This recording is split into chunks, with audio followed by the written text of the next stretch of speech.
আজকে আমি এমন একটি খাবার তৈরি করে নিব, আমার খাবার দেখে আমার কথা শুনে অনেকেই অবাক হয়ে যেতে পারেন।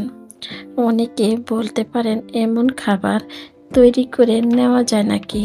হ্যাঁ, এমন খাবারে তৈরি করে নেওয়া যায়। আপনারা যদি না তৈরি করেন, না খান তাহলে কখনো বুঝতেই পারবেন না এর স্বাদ কতটা। মিষ্টি কুমড়া দিয়ে এমন খাবার তৈরি করে নেওয়া যায়। কিভাবে তৈরি করলাম তাহলে চলেন পুরাটা ভিডিও দেখে আসি। বিসমিল্লাহির রহমানির রহিম। সবাইকে আসসালামু আলাইকুম। Hello viewers, welcome to my channel Mim mom's blog. কেমন আছো সবাই?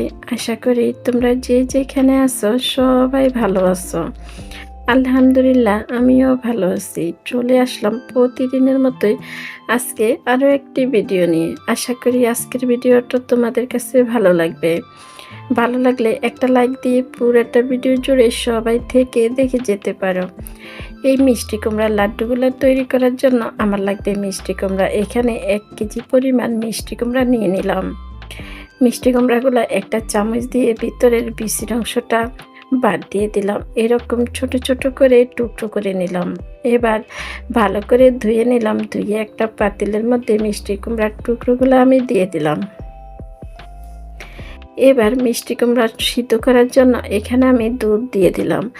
মিষ্টি কুমড়ার মধ্যে দুধ দেওয়ার আগে দুধগুলা ভালো করে জাল দিয়ে নিতে হবে। দুধগুলা 2 থেকে 3 বার বলক আসলে চুলাটা বন্ধ করে দুধগুলা একটু ঠান্ডা করে নিলাম। এবার মিষ্টি কুমড়ার মধ্যে দুধগুলা দিয়ে দিব। আপনারা যদি মিষ্টি কুমড়ার লাড্ডুগুলা তৈরি করেন তাহলে দুধ দিয়ে সিদ্ধ করবেন, পানি দিতে যাবেন না, পানি দিলে খেতে ভালো লাগবে না। এবার দুধ দিয়ে নেড়ে চেড়ে ঢাকনা দিয়ে ঢেকে রেখে দিব সিদ্ধ হওয়ার জন্য। আর সামান্য পরিমাণ লবণ দিয়ে দিলাম, কারণ আমার কাছে মিষ্টির মধ্যে লবণ দিলে খেতে ভালো লাগে। অনেকে মিষ্টির মধ্যে লবণ দেয় না, আপনারা চাইলে বাদ দিতে পারেন। মিষ্টি কুমড়াগুলো নেড়ে চেড়ে ঢাকনা দিয়ে ঢেকে কিছুটা সময় রেখে দেব। মিষ্টি কুমড়াগুলো সিদ্ধ হতে সময় লাগবে না, খুব তাড়াতাড়ি মিষ্টি কুমড়াগুলো সিদ্ধ হয়ে যাবে। আপনারা যদি আরও পাকা মিষ্টি কুমড়া নেন তাহলে সিদ্ধ হইতে আরেকটু সময় লাগতে পারে, কিন্তু আমার এই মিষ্টি কুমড়াগুলো খুব তাড়াতাড়ি সিদ্ধ হয়ে গেছে। এবার আমি ভালো করে নেড়ে চেড়ে হাতা দিয়ে দুধগুলা শুকিয়ে নেব। এরকম লাড়তে হবে, তা না হলে যদি নিচ থেকে লেগে যায়। দুধগুলা শুকিয়ে গেল। এবার আমি মিষ্টি কুমড়াগুলা নামিয়ে নেব। নামিয়ে একটু সময় ঠান্ডা করে নেব। এবার মিষ্টি কুমড়াগুলা একটি ব্লেন্ডারের মগের মধ্যে দিয়ে দেব। মিষ্টি কুমড়াগুলা ব্লেন্ডার করে নিতে হবে। আপনাদের কাছে যদি ব্লেন্ডার না থাকে তাহলে কোনো সমস্যা নেই, হাত দিয়ে কচলিয়ে নিতে পারেন অথবা পাটায় বেটে নিতে পারেন।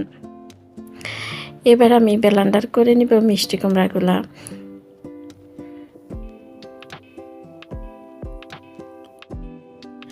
মিষ্টি কুমড়াগুলা ব্লেন্ডার হয়ে গেছে। এবার আমি দেখিয়ে দিতেছি কেমন হয়েছে। এই যে দেখতে মাশাআল্লাহ এখন খুব সুন্দর দেখাচ্ছে। এই যে আমি একটা চামচ দিয়ে দেখিয়ে দিলাম কিভাবে হবে এই লাড্ডু। চলেন দেখিয়ে দিতেছি। চুলার মধ্যে আবারও একটি কড়াই বসাই দিলাম। দিয়ে দিলাম 2 চামচ ঘি। ঘি দিয়ে ঘিটা একটু গরম হয়ে আসলে দিয়ে দেব মিষ্টি কুমড়াগুলা, যে মিষ্টি কুমড়াগুলো আমরা ব্লেন্ডার করলাম। মিষ্টি কুমড়াগুলা দিয়ে একটা হাতার সাহায্যে মিষ্টি কুমড়াগুলারে ভালো করে নেড়ে চেড়ে নিতে হবে। বেশ কিছুটা সময় মিষ্টি কুমড়াগুলা এইভাবে নেড়ে চেড়ে নিলাম। দিয়ে দিব মিষ্টি। এখানে নিজেদের ইচ্ছে মতোই দিতে পারেন মিষ্টি, খেতে কিন্তু অনেক ভালো লাগবে। অনেকে তো বেশি মিষ্টি খেতে পছন্দ করে, আবার অনেকে কম মিষ্টি খেতে পছন্দ করে, তাই নিজেদের ইচ্ছে মতো মিষ্টি মিশাইতে পারেন। কালারের জন্য দিয়ে দিলাম সামান্য পরিমাণ জর্দার রং। আপনারা যদি চান তাহলে স্কিপ করতে পারেন এই জর্দার রংটুকু। আমি দেখার সৌন্দর্যের জন্য এই জর্দার কালার ব্যবহার করলাম।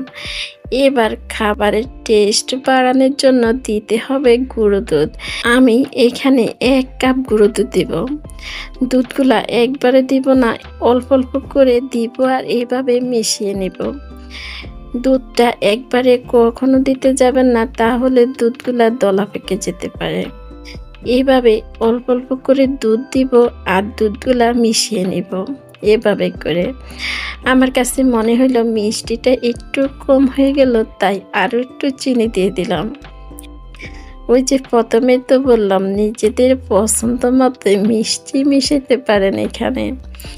যেমন দেখতে সুন্দর হবে তেমন কিন্তু খেতে মজা হবে। আমার 1 কাপ দুধ মিশানো পর্যন্ত আমি এভাবে লাড়তে থাকবো আর দুধগুলি দিতে থাকবো। দুধটা আমি আবারও বলতেছি একবারে দিবেন না, দুধগুলা এভাবে দিতে হবে আর মিশাইতে হবে। আচ্ছা, ভিডিওর মাঝখানে আমি সবাইকে একটা কথা বলিনি, আমার ভিডিওটা দেখতে দেখতে তোমরা যারা এই পর্যন্ত চলে এসেছো একটা লাইক দিতে ভুলে গেছো, একটা লাইক দিয়ে দাও। আর আমার ভিডিওগুলো দেখো, এখন পর্যন্ত আমার চ্যানেলটা সাবস্ক্রাইব করোনি, আমার চ্যানেলটা সাবস্ক্রাইব করে রাখতে পারো। আমি যখন যে ভিডিও ছাড়ব তোমাদের কাছে নোটিফিকেশন চলে যাবে আর তোমরা তোমাদের সময় সুযোগ বুঝে আমার ভিডিওগুলো দেখে দিতে পারো। আর তোমরা যারা এই কাজটা করেছো তোমাদেরকে জানাচ্ছি অসংখ্য অসংখ্য ধন্যবাদ, এভাবে আমাকে সাপোর্ট করার জন্য, এভাবে আমার পাশে থাকার জন্য। তোমাদের একটি লাইক, সুন্দর সুন্দর কমেন্টের কারণে আমার যতই কষ্ট হোক না কেন প্রতিদিন আমি চলে আসি তোমাদের মাঝে। তোমাদের এই সুন্দর সুন্দর কমেন্ট পেলে আমার যতই কষ্ট করি না কেন সব কষ্ট ভুলে যেতে বাধ্য হই। তোমাদের সবাইকে আবারও জানাচ্ছি অসংখ্য ধন্যবাদ এই প্রতিনিয়ত আমাকে এভাবে সাপোর্ট করার জন্য। কথা বলতে বলতে মিষ্টি কুমড়া কিন্তু রান্না হয়ে গেছে, এই যে এরকম হয়ে গেছে, একদম কড়াই থেকে উঠে উঠে আসবে। এবার নামিয়ে ঠান্ডা করে নিতে হবে যেন আমি হাত দিয়ে ধরতে পারি। এবার 2 হাতের তালুর মধ্যে রেখে এরকম গোল করে নিতে হবে, এই যে ঠিক এরকম করে। এবার দুধের গুঁড়ার উপরে দিয়ে বলগুলা এই দুধের মধ্যে ডুবিয়ে ডুবিয়ে তুলে নিব। দেখতে খুবই সুন্দর দেখাচ্ছে, তাই না?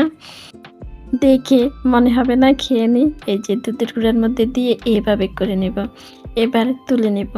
এই যে হয়ে গেছে। এবার দেখে কার কার খেতে ইচ্ছে করতেছে। মাশাআল্লাহ, খুবই সুন্দর মিষ্টি কুমড়ার লাড্ডু দেখে খেতে ইচ্ছে করতেছে না? হ্যাঁ, আপনারা খুব সহজে এভাবে তৈরি করে নিতে পারেন এই মিষ্টি কুমড়ার লাড্ডু। যেমন দেখতে সুন্দর তেমন খেতে মজা। এই যে মাশাআল্লাহ, খুবই সুন্দর। আজকের এই সহজ রেসিপিটি আপনাদের কাছে কেমন লাগলো সুন্দর একটি কমেন্টের মধ্যে আমাকে জানিয়ে যেতে পারেন। আর এই সহজ সহজ রেসিপি পাওয়ার জন্য আমার চ্যানেলটা সাবস্ক্রাইব করে দিয়ে আমার পাশে থেকে যেতে পারেন।